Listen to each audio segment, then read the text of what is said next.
Hello and welcome to the Forces Sports Show.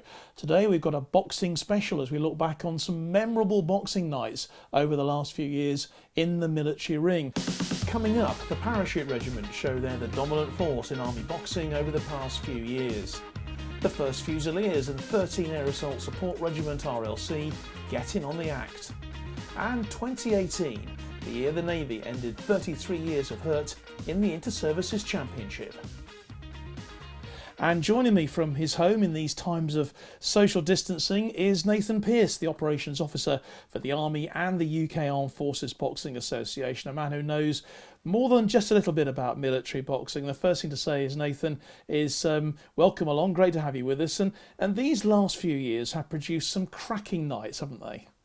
Yeah, absolutely. There have been some brilliant nights in recent years, most involving units from Colchester, be it 3 para, 2 para or 13 Air Assault Support Regiment RLC, and some nights involving 2 of those 3 that I've just mentioned. And let's get underway by turning the clock back, shall we, to May 2013, the first and probably the only time the men of 2 para and 3 para have met in the Army Inter-Unit Final. A unique atmosphere, Nathan, wasn't it? And an evening I don't think any of us who were there will ever forget, and probably never to be repeated. Oh, it was a fantastic evening, a fantastic atmosphere between 2 para and 3 para, based in Colchester, meaning lots of soldiers from both units came. 2 para raced into a 3-1 lead by the interval, and there were wins for Clyde Hogan and Dan Holmes and Chris Oliver. 3 para, though, brought it back to 3-3, didn't they? Thanks to wins from Liam Giles over Jamie Found, and then Jay Williamson over Ronnie Harris. Then 2 regained a 4-3 lead. It sort of went backwards and forwards, didn't it, throughout the whole evening? And eventually we got to 4-4 with Holwyn Jones. Obviously had a win over David Webb, but then James Nelson overcame Gaz Innes to make it 4-4. Then we had this extraordinary final bout, which is what we're going to focus on now. But let's pick it up now, shall we? Commentary from Tony Davis, Nicky Cantwell, and first Philip Studd. Crowd willing these 2 guys to go for it with every last ounce of their energy. Nice combination from Alan. Left and then a right and then another left. Is he making the better scoring in these crucial closing stages? It's very tit for tat, you know. One scores when the other comes firing back. I would like to judging this last round. No more than a few seconds to go. How have you got it, Tony? Yeah, brilliant. Alan's got it for me. Yeah, he's just been the more, he's adapted. Oh, lovely left hook from Alan. English took it well, but it landed and it scored nonetheless.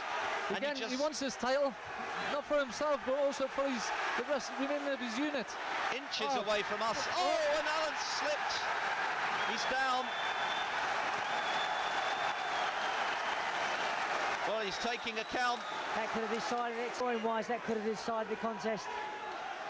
Well, talk about a change in momentum as Alan, off balance, hits the canvas after English, for much of that round, was second best. It couldn't have been more dramatic. And the winner, champions by a majority decision, red.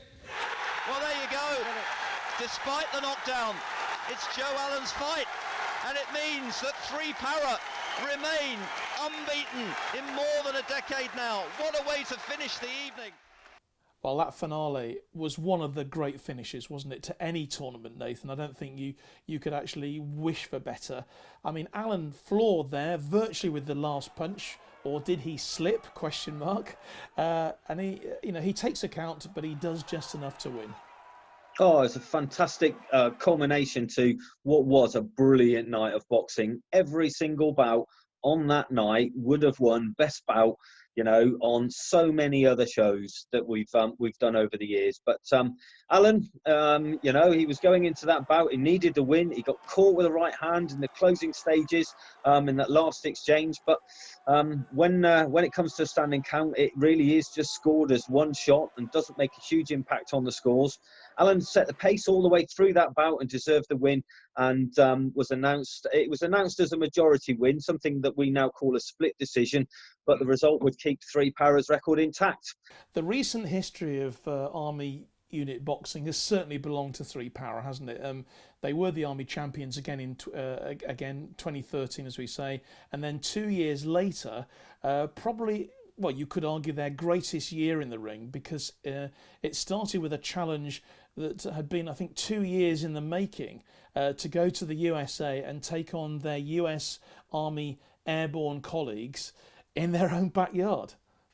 Oh, absolutely. It was an ambitious programme for them, and one that they were right to take on against the US Airborne Forces before returning home to box in the final of the Army Inter-Unit Boxing Championships. Let's take a look then at that meeting, shall we, between the Brits and the Americans 5 years ago in 2015.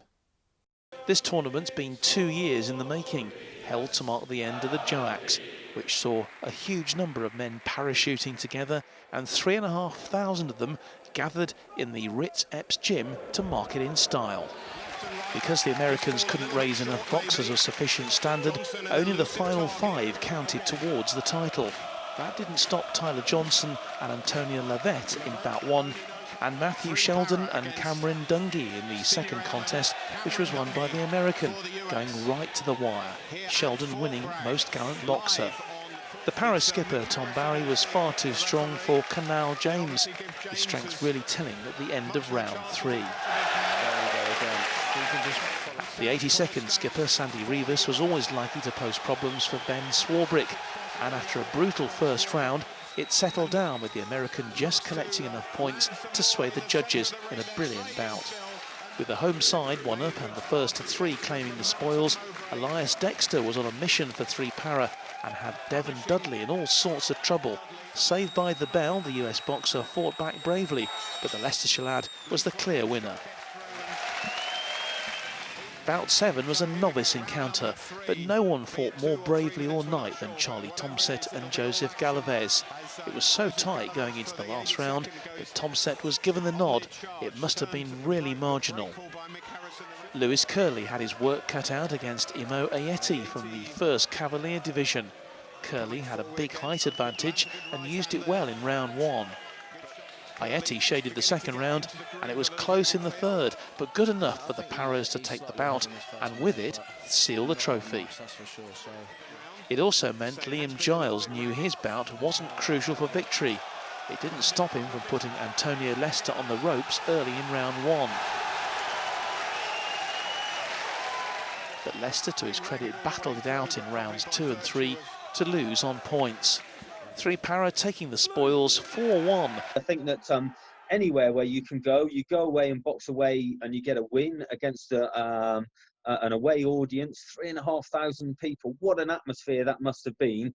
And for the lads of 3 para to rack up a win must have been a fantastic feeling for them. And then, of course, literally just a week later, they returned after that joint exercise and the boxing. The lads of 3 para were back in the ring again. I suspect maybe different boxers, but in the Army final again, this time against 13 Air Assault Support Regiment RLC, and back in the Corporal Budd VC gym. It was a dominant performance by 3 para on the night, but it doesn't really tell the whole story in the fact that very few of the bouts were unanimous wins. There were some really strong performances. All of the bouts were really hardly contested, and there were some really great performances. And I remember a young lad called Jordan Smallwood who won the best boxer of the night on that night, who was the only boxer from 13 to get a win. But I tell you what a performance he put on. You know, great boxers in the right across the ranks there. Aaron Langley, Rushane Shaw, and 13 had done really well to get to that final in the first place. I think they had won the championship once before, Nathan, but it was some time ago. You mentioned there Jordan Smallwood getting really their only victory of the night. The Paras really were fired up though, weren't they? Their skipper Anthony Stanley was in great form, and of course by the interval 3 para were just about there. After the interval, the onslaught continued. It could have been a biblical contest at middleweight between Dane of 3 para and Abel of 13. Charlie Dane bided his time and by round 3 was in complete control, Ryan Abel taking a standing count. He just held on to the end, but the contest was Dane's. That made it 4-1 to the Paras. The light heavyweight contest was the only one not to go the distance. Carwyn James was all over Nathan Cloudsdale like a rash, and at the end of the first round, the referee called it off. Joe Allen took up the mantle at heavyweight for 3 para against Alex Rush, who put up a brave defence. Allen, though, was always on the attack, and he got his reward, a unanimous decision. Justin Watt got a walkover for 3 para, and the final bout saw the only officer in action. Lieutenant Alex Lewis put up a technically superb show against Jordan Boyce from 13 air assault. Boyce couldn't match his opponent, but was rewarded for his sheer guts as most gallant boxer. Delight, though, for 3 para, maintaining their unbeaten record. And for our next one, Nathan, we're going to go back to 2016. And it's always great, isn't it, when a different unit maybe gets in on the act. And this time it was the first Fusiliers, who I think they'd been without the title for nearly 30 years. The first Fusiliers have been a strong boxing unit and have entered the Army Championships as often as they've been able to over the last decade or so. And have just not managed to get the strength and depth in their team to have a real tilt at the title. And 2016 was the closest they had to being able to pull together a full team, and they were going to go for it. It was 1989 that the first Fusiliers last enjoyed a moment like this in the boxing ring, here seeing off the formidable challenge of 2 para. It all started well for them at bantamweight. Andrew Foley took on Eddie Simpson in blue. It was a terrific opening to the night in a fantastic atmosphere at the Army Boxing Centre. All the bouts were over 4 2-minute rounds, and both men fought to a standstill, but it went to Foley on a unanimous decision. Next up at lightweight, 2 para skipper Matt Benge faced Kelvin Kimber. At times it was hard to remember that these were novices. Kimber put up massively stiff resistance, but the newly promoted corporal led his team from the front to take the bout on points. And the Paras went into the interval with a 2-1 lead after the third bout. But it was one of the closest of the night. At light welterweight, Luke Smith had come in as a late replacement for the first Fusiliers, but you'd never have known it. In a terrific encounter, Jordan Hayes of 2 para just got the nod on a split decision. It meant 2 para needed just 2 wins from the final 4 bouts to win their first Army title since 1998. But who better to bring into the ring for the crucial 4th bout for 1 RRF than their skipper Mark Thompson. And what a battle this was against Jordan Kelly of 2 para. It was frantic stuff, which the supporters absolutely loved. Both men giving their all, but Thompson landed the most scoring punches to take the bout on a unanimous decision. He was also awarded the best boxer of the night for his performance. The middleweight contest was also a cracking fight. Mark Sedgwick in the white vest against Charlie Dane of the Paras. Sedgwick sustained a cut in the first round, and sensing his opportunity, Dane never let up. He had Sedgwick down in the second round, and he finished the job in round 3, scoring the only knockout of the night to send the Paras team and supporters crazy. Bout 6 at light heavyweight produced the most gallant performance of the night from the Paras' Rob O'Neill in what proved to be a real battle. O'Neill appeared finished on several occasions against Adam Miles of the first Fusiliers, but with both men fighting to a near standstill, it was Miles given the clear nod by the judges, which meant it was all square going into the final heavyweight contest. 19-year-old Nick Owens looked out of his depth initially against Chris Sterling of the first Fusiliers, but he worked his way back into the bout, producing a storming conclusion. Owens of 2 para may have a great future, but it was his opponent in white who'd impressed the judges the most and sent the Fusiliers into raptures to claim their first title in 27 years. Nathan, I think what I remember most about that night was the sheer quality of the boxing from both units. It's just another one of those nights that had absolutely everything, with both teams really evenly matched, and both believed they could win this title, and they both nearly did. Well, let's move on then to 2017 now, and we said, didn't we, that 13 Air Assault Support Regiment RLC, a bit of a wounded animal, heavily beaten by 3 para, as we've seen earlier, 2 years before, and that would possibly be incentive enough if that rematch ever happened. Well, of course it did. Another electric atmosphere at the Corporal Budd VC gym. And this year, 13 had pulled together a really mature team who've been able to concentrate on the championships and believe they can inflict a defeat on the so far unbeaten 3 para. Let's pick up, shall we, the second half at a welterweight contest between Matt Sheridan of the Paras against teenager Bridge Pofu of 13. Sheridan was up against it from the word go, and going into the last round, the teenager was just too good, taking another unanimous decision from the judges. do or die time then for the Paras, who needed every contest to go their way. The keenly anticipated middleweight fight, Michael Fryatt in red against Danny Turton in blue. The second round especially lived up to expectations. Fryatt cut Turton's right eye in the third, but as you'd expect, he battled on and took the bout on a split decision to make it 3-2. The penultimate bout would decide the night. 13 Air Assault's captain Ryan Abel up against Danny Holmes in blue, and what a light heavyweight contest it was. Abel clearly fired up, sensing a bit of army boxing history, as did half the hall. Holmes put up a huge display, but he wasn't able to match the accuracy of his opponent, and it was Abel who triumphed and with it handed the title to the RLC men. The final heavyweight bout between Jack Childs, the Paras, and Carl Hylton might have been academic, but it was still high quality.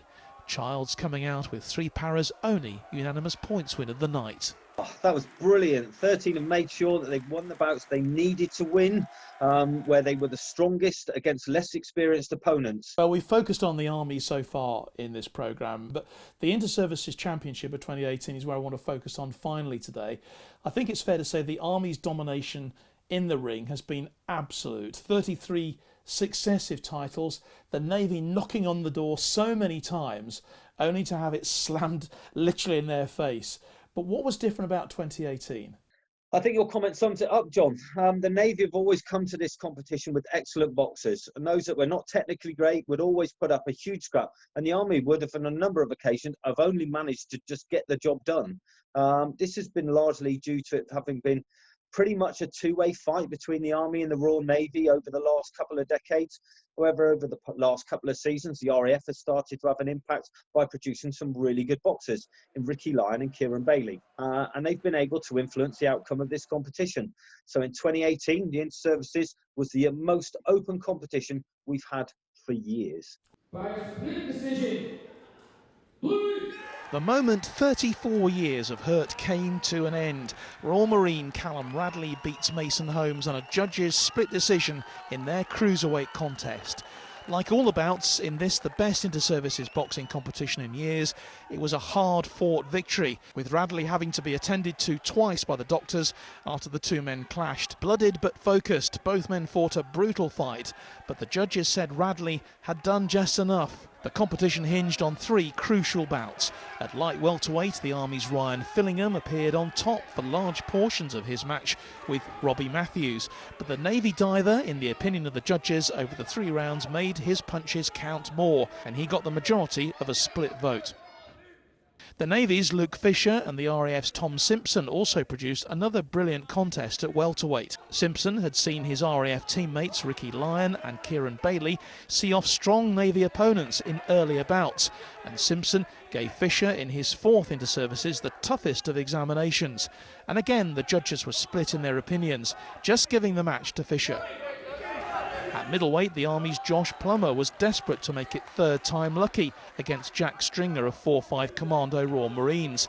In arguably the closest bout of the night, both men fought to almost a standstill, and by the narrowest of margins, it was awarded to Stringer.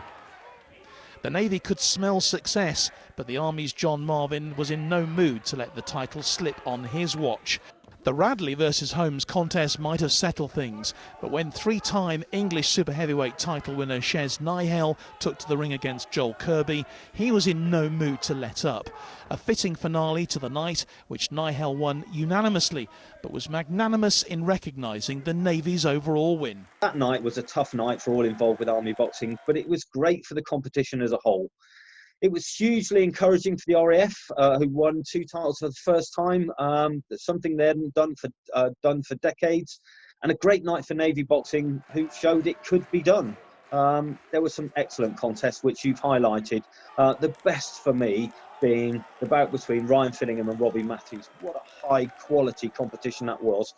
And such a shame we haven't had any championships this year. But let's not say it's done yet. There is a hope that we'll be at a stage in inter-services before Christmas this year, maybe late September, depending on what the social distancing rules are. That'll be fantastic, and of course we'll be able to show it to you here on the Forces Sports Show. Nathan, just like to say a huge thank you to you for joining us today.